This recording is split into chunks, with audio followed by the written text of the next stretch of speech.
Seja bem-vindo ao programa Conexão com André Rummel e que bom ter você aqui conosco na continuidade dessa série que eu estou fazendo aqui com o Álvaro Pacheco, um amigo precioso que está aqui junto comigo nos estúdios da Rede Super e estamos gravando essa série Aprender a Empreender.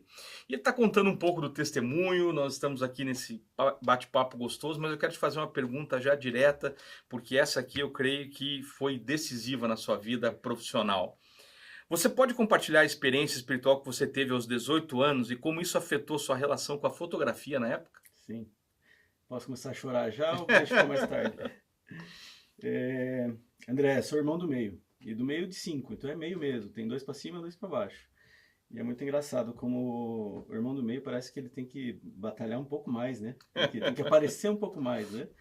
E desde os 7 anos de idade, tocando piano, né? Comecei a tocar piano e daí comecei com a fotografia, depois, mais tarde, né? Aos 15, perto dos 16 anos. E aquela época, André, não tinha Instagram, não tinha sites, Flickr.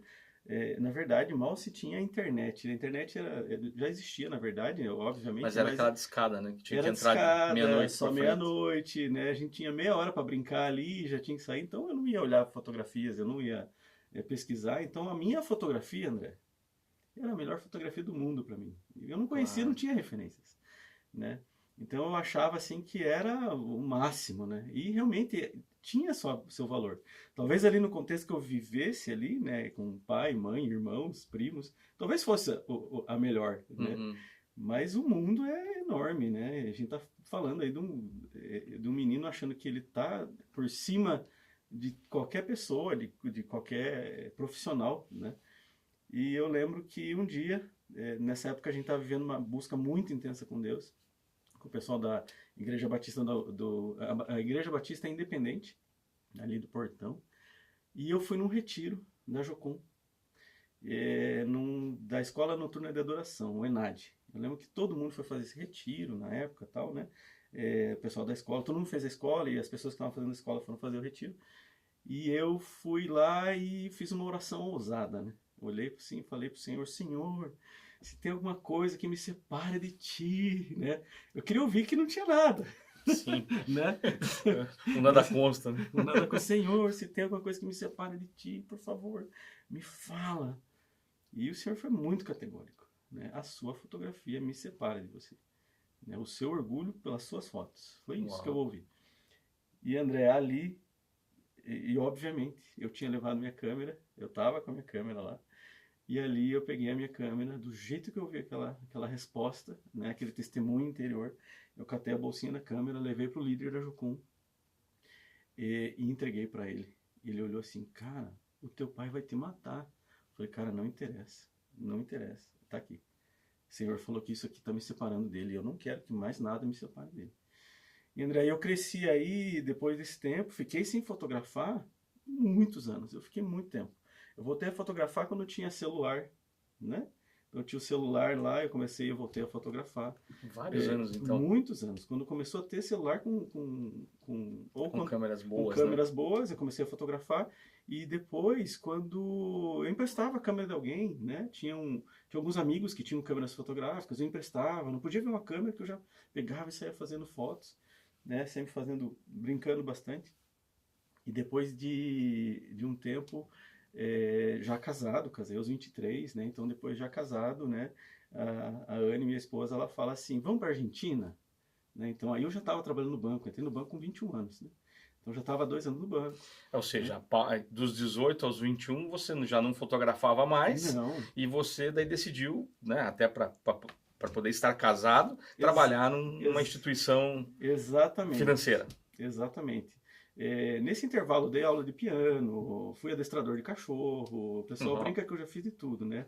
Tem gente que pergunta se eu tenho 200 anos, né? Eu não tenho, eu tenho 42. Mas fui fazendo de tudo que dava e aos 21 surgiu essa oportunidade de entrar num banco e eu entrei no banco, né? E comecei ali a crescer dentro do banco. E depois de um tempo a minha esposa falou assim, aí eu já estava, creio eu que perto de 27, 28 anos de idade, mais ou menos. Ela olhou para mim e falou assim, vamos viajar para a Argentina? Tava barato viajar para a Argentina, né? Eu falei, vamos viajar para a Argentina, mas eu não viajo sem uma câmera. enquanto eu não vou fazer foto na Argentina de celular, não tem como, né? E ali essa negociação, essa conversa, que é um investimento muito alto, né? Sim. É um investimento muito alto.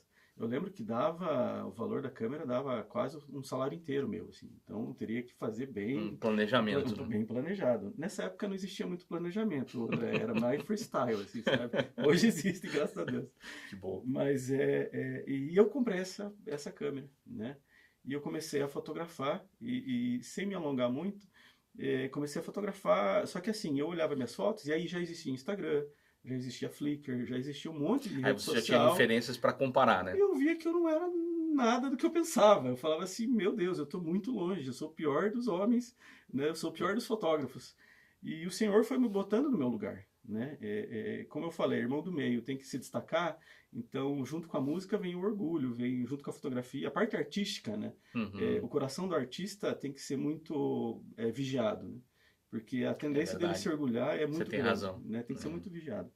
E depois de um tempo, depois já estando no alcance, né, onde a gente congrega, estando ali, eu comecei a ser voluntário da fotografia. Uau. Já estamos falando aí, André, de 2016, 17, né, agora, recente. Né? Então, Ou seja, houve um tempo um gap enorme Uhum. quando o Senhor me devolveu os elogios para minhas fotografias. Foi um dia que a minha esposa estava num curso de redes sociais, promovido pelo pessoal da comunicação, e a responsável pela comunicação da Lagoinha estava ensinando lá, e ela abriu aleatoriamente algumas fotos e começou a elogiar. Ou seja, né, você vê, no momento de servir, o Senhor pode começar a trabalhar novamente aquilo dentro do nosso coração, né? Uhum. E aí minha esposa me ligou e falou assim, tem uma pessoa aqui, ela está rasgando elogios para suas fotos. Foi aí que o Senhor falou, agora sim, posso te Teu coração devolver. está preparado. Que legal. Bom, a gente vai continuar com as perguntas aqui. Eu creio que você já está sendo ministrado, está entendendo aonde tudo isso vai chegar e, de fato, né, nós precisamos sempre aprender com o Senhor para podermos fazer qualquer coisa, profissionalmente, espiritualmente, dentro da nossa família, dentro do mundo dos negócios, dentro do seu trabalho atual. Sempre nós vamos precisar da direção específica do Senhor. Nós vamos para um breve intervalo, eu já volto com uma reflexão para a sua vida. Já voltamos.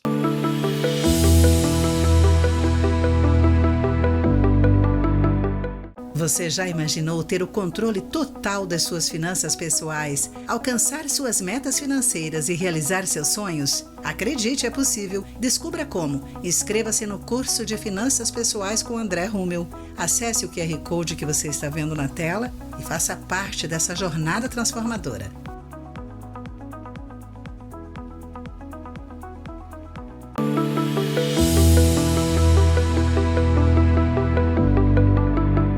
Atos 20, 1 e 2, na NVI, a palavra de Deus diz assim: Paulo mandou chamar os discípulos e depois de encorajá-los, despediu-se e partiu para a Macedônia. Viajou por aquela região, encorajando os irmãos com muitas palavras e, por fim, chegou à Grécia. Interessante, quando nós olhamos para a trajetória da vida de Paulo, nós vamos ver sempre ela marcada por ousadia, por movimentação, por ação, por atos realmente que levaram à expansão da palavra de Deus. E nós temos essa mesma comissão. A palavra de Deus nos diz que nós devemos ir fazer discípulos, nós devemos ir proclamar a palavra do Senhor. Então todos nós temos essa grande comissão. Você também tem isso como algo que precisa ser trabalhado, e uma das formas de nos encorajarmos é através das escrituras e principalmente olhando para a trajetória de homens e mulheres que dentro da palavra de Deus romperam com aqueles padrões que seriam naturais para aquela época e continuaram avançando para expandir o reino de Deus. No seu trabalho, no seu condomínio onde você mora, na rua onde você mora ou dentro da sua família, você pode ser portador de boas novas que tragam ânimo, coragem, ousadia, e que isso possa sempre ser algo que propague no seu coração para transbordar na vida de outras pessoas. Deus abençoe poderosamente sua vida, sua família, seus filhos, seus negócios, seu trabalho. Nos vemos.